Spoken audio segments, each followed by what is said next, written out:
When Jenny asked me to do this short video for you, I was excited. You probably don't think about this much, but adults were teenagers too. And I'd just taken this trip down memory lane. Would you believe it? I found my old hymn book from when I was at high school. And on the back, it's got this cute little picture of 3 little mice. And on the front, it has this picture of this lady and this picture of this young girl and this guy kissing. On the inside cover, it's got a poem from a friend. It's got all these little love hearts and doodles, letters from my friends, little sayings all randomly through the book, things that were cool to say back then. Fashion, the things that were in fashion then, all sorts of things. So that was a lot of fun. And it reminded me of my teenage years. Now, with just about all adults, when you think back to your teenage years, you think back to kind of 2 parallel things at that time in your life. The one is the fabulous part about it, which is like the freedom. My friends were my world. I loved my friends. I had lots and lots of fun. There was always fun to be had. We were always laughing and singing and joking and planning parties and get-togethers and things like that. We loved food, we loved eating together, and then there's the other side of teenagehood, you know, the really stressful part of that time in my life, and the awkward part and the embarrassing times. I remember it was a time when my face broke out with pimples. I was worried about my body image and about being fat, or, you know, whether I was too skinny or whether I looked good, you know, fashion, but I didn't have enough money or to buy all the fashionable things that I loved. And I was also, I remember feeling very frustrated with all those teenage labels. So there was the good times and the bad times. So yeah, I was just one of those regular teenagers, and I guess some things have changed from when I was a teenager, and some things haven't. But one of the things that I really remember happening at that time in my life, one of the changes that happened, was a change with my relationship with food. Because at that point, and I wish I'd realized how important it was, and I didn't realize how important it was at the time. And if I could wave a magic wand or go back in time, there's a few things that I'd like to sit down with myself and tell myself at that age. But because time travel hasn't been invented yet, I can't do that for myself. But I can share some of those words with you. And I'm going to do that now really quickly. Some of those things that I wish I could have sat down with myself and said. And the first thing that I'd like you to know is that you're unique, and that makes you beautiful and special in your own way, and accept that and love that and work with it. You get one body. That's your body, this body that you're in now, for the rest of your life. Look after it. Make it work for you. It's okay that looking good is important to you. That's okay. In fact, if that's important to you, that's great. And I'm going to share some things with you about looking good and how you can achieve that. And if feeling good is important to you, and feeling alive and vital and having a great mood and being able to have fun and be successful later in your life is important to you, then listen up, because I've got some tips. So the first thing that I would sit back down and tell myself then is to eat. One of the things that I did as a teenager, and I know lots of teenagers do, is they skip meals because they think it will help them control their weight, or because they get too busy or too distracted, or because they open their lunchbox and they don't like what they see, so they're too embarrassed to eat. Eat. It's really important. If you don't eat, you can actually gain weight, you lose energy levels, you affect your mood, you affect your brain. Eat. The second one is eat food. What is food? Well, food is real. If I could sit down and tell myself, I'd say food is the stuff like vegetables, fruit, you know, real food, that not stuff that's come in packaged and really packaged. That's not uncool. Healthy food is not uncool. It's smart.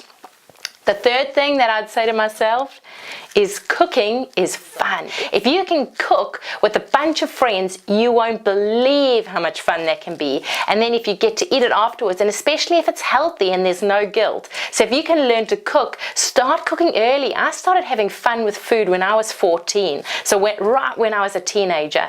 And I love cooking still. And I have lots of healthy cooking parties. I still cook for friends and family. I love cooking. And it really is fun because it stimulates and tantalizes all your 5 senses. So you don't have to rely on mum or dad on their passions to cook. You can learn to cook at any age, and it is really lots and lots of fun. You can have it can be really experimental and creative. The 4th thing is focus your rebel. Like, you're going to go through a stage where you're going to want to rebel against something. And you know what I would pick? I would be rebelling against those food giants that are tricking you, your friends, your family, your siblings, your younger brothers, your sisters, your cousins, your aunties, your uncles, and your tired mums and dads into eating food that is bad for you, full of toxins and oh, I nearly said a bad word, full of rubbish and nasty things that you don't want to be putting in your body. Rebel against them, outsmart them, say, I know what you're trying to do, you little evil. They're like that Mr. Smithers from The Simpsons. Oh, what shall I do? He he he. And they think up these plots to get you to buy more of their food. They manipulate the taste and all those things so that you're eating, you know, hamburgers, Coke, junk food, and all these things that, guys, you're not that gullible. You're smart. You know that you can't really open happiness. That's called marketing. You know that when you buy a meal and you eat it just because it's named after an emotion, it doesn't mean it's going to give you that emotion. Do you think that if you bought an angry meal, it would make you angry? No. So if you buy a happy meal, do you think it's going to make you happy? So, and in fact, we know that food can affect our mood and our emotions. So we know that there's lots of wonderful goodies in food that can actually lift your mood, elevate serotonin, tryptophan, all those sorts of things. If you eat healthy food, so get it into you. That's a strategy. That's the way to rebel. And Coke, hamburgers, chips and things like that are going to rob you of your beauty. Okay, they are beauty killers. They will rot your teeth, definitely distort your waistline, and not for the better.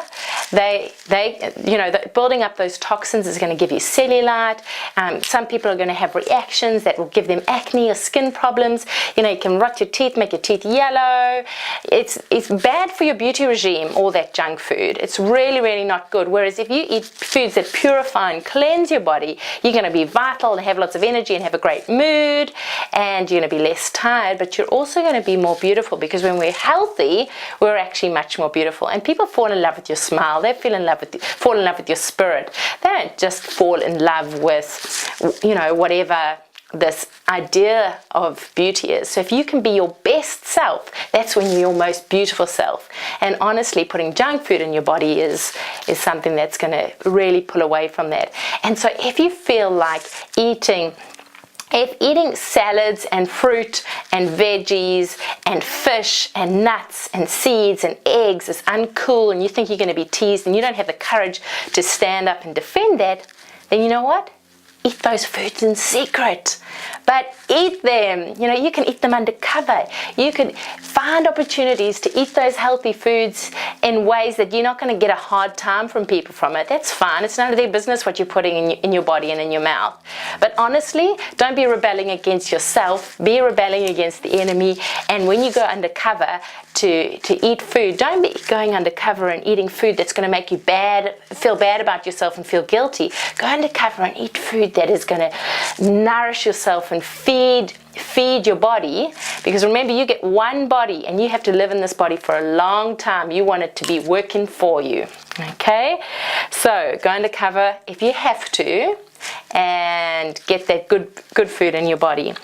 Finally, when you have the blues and you are feeling down in the dumps, you know what? You don't need ice cream, a chocolate, a pick you up. You don't deserve to have a soft drink or a cigarette you don't need a drink to make you feel better. What you need is a hug a hug from a friend, or a chat with a friend, or a chat with your mum, or a chat with your dad, or a chat with your best girlfriend, or a chat with your best guy friend.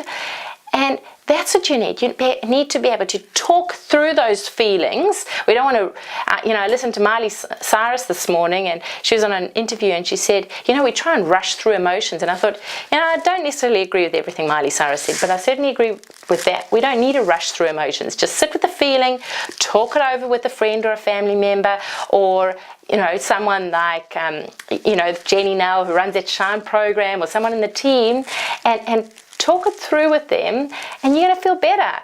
You get a hug from someone, skin food, contact, that's what's going to make you feel better. Stuffing ice cream or chocolate down your face might feel good for a little while, but then usually what you do is you feel guilty and bad, and that cycle makes you feel rubbish again. So what we want to be doing is just, it's great that your friends are your world. So use them and be a support to each other. When they need you, be there. When you need them, they'll be there, that sort of stuff. So those are my tips. And let me just think if I have anything else to add. Yes, one last thing. You don't need to know everything. So when I was a teenager, I was such a know-it-all. I really believed that I had, everything figured out. And sometimes that prevented me from asking for help. So you're not expected to know everything.